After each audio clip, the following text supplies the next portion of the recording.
Pernah melihat saya Bapak, Bu? Belum? Baik, kita lihat sebentar siapa saya Bapak. Beberapa ciri-ciri Dajjal ada pada saya Bapak. Ada seorang janda punya anak 4. Dia datang pada saya Bapak dan berkata, "Wahai saya, Anda adalah Tuhan kami, Anda Tuhan saya.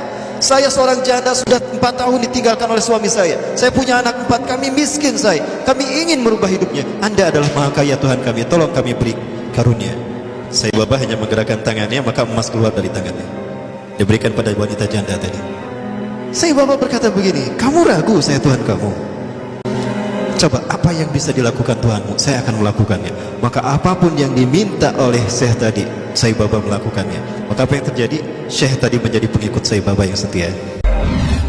Maka jika ada manusia-manusia yang luar biasa di antara kita, itu adalah mereka yang dibentuk oleh Dajjal. Contohnya siapa? David Copperfield, David Mindfreak, siapa lagi? Para The Master ya. Jangan salah perusahaan. Ada juga Rael juga sama. Dia seseorang yang tadinya tidak tahu apa-apa, sesuatu yang orang menganggap biasa, tiba-tiba dia menjadi seseorang yang luar biasa, supernatural, luar biasa. Itu juga sama. Termasuk juga saya Bapak. Pernah melihat saya Bapak, Bu? Belum? Baik, kita lihat sebentar siapa saya Bapak. Beberapa ciri-ciri Dajjal ada pada saya Bapak. Yang pertama, Rasulullah SAW menyebutkan, apabila engkau melihat Dajjal, maka engkau akan melihat di kepalanya sesuatu mirip mahkota. Saya berpikir, mahkotanya seperti apa? Jangan-jangan ini nih, Brekele, itulah mahkotanya. Oh betul, jangan salah. Rambutnya itu mahkota Dajjal. Kemudian dari tatapan, aura tatapan matanya adalah sihir. Maka siapapun yang terkena tatapan, pas tatapannya bertemu, itu maka dia ada dalam kendali Dajjal. Hatinya ada dalam genggaman Dajjal. Lihat mata saya Bapak. Dan saya Bapak selalu menggunakan pakaian yang digunakan oleh Nabi Isa, kata Rasulullah nanti. 3 warna, serupan warna merah oranye, kuning dan putih. Saya Bapak selalu menggunakan itu. Para pengikut saya Bapak banyak tersebar seluruh dunia. Terbesar kalau di Indonesia ada di Magelang, Jakarta, Surabaya. Para pengikut saya Bapak disebutnya Defuti. Pemimpin Defuti Indonesia, pengikut saya Bapak adalah pemimpinnya Anand Krishna. Pernah mendengar Anand Krishna ya? Masih hidup Anand Krishna? Anand Krishna ini adalah pemimpin pengikut saya Bapak. 20 ciri-ciri Dajjal ada pada saya Bapak. Nah kemudian ada pesawat di Venezuela ketika take off, baru 2000 atau 3000 kakian itu terjadi turbulensi. Ya, pilotnya sudah pasrah saja. Kopilotnya keluar dan berkata, "Siapa di antara kalian yang menjadi pengikut saya Bapak?" Ternyata pramugarinya, "Saya."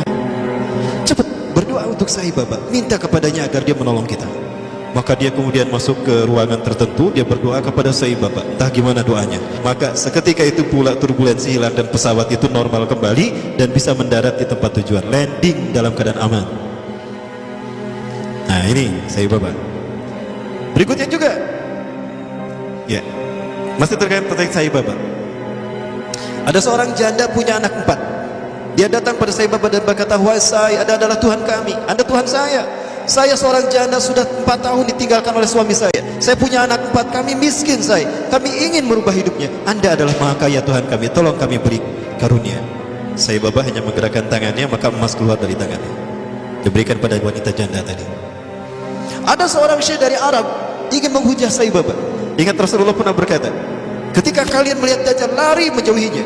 Jangan kalian mendatanginya, karena sekuat apapun hujah kalian, jika kalian tidak yakin dengan keimanan kalian, kalian akan menjadi pengikutnya.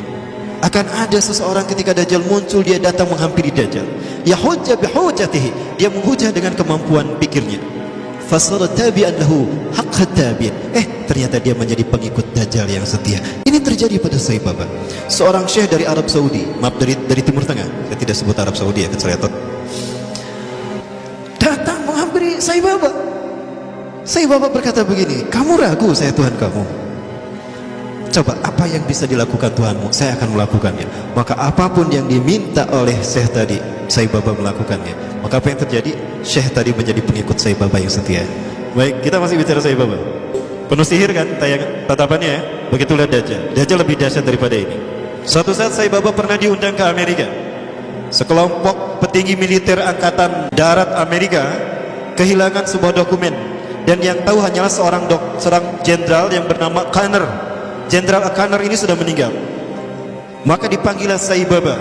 Ketika Sai Baba datang ke jasad Jenderal Kanner, dia menaburkan tepung vibuti. Nanti saya perlihatkan tepung vibutinya insyaallah. Ya. Menaburkan tepung vibuti yang langsung keluar dari tangannya entah dari mana. Maka dengan cara diusap, sebagaimana Nabi Isa AS membangunkan jasad yang sudah mati. Maka apa yang terjadi? Jenderal Kanner bangun.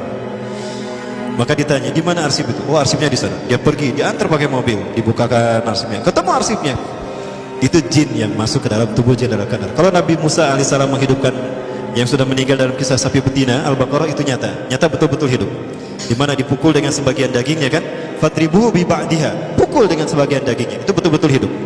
Nah, dia pernah melakukan apa yang semacam hal itu ya. Jenderal Kanner pun bagus. Kemudian ada hal yang menarik lagi terkait dengan Sai Baba.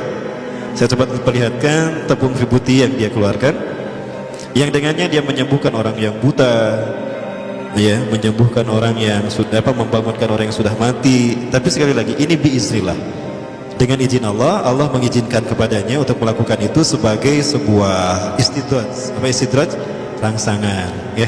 Apakah dia mau bertobat atau kembali kepada Allah Subhanahu wa taala? Sebelum ini muncul, ya ini agak lama. When Sai Baba removes his hand from the upturned pot, the vibhuti ash stops flowing. Seseorang berani menjual rumahnya, menjual mobilnya demi mendapatkan tepung vibuti walaupun hanya setitik saja.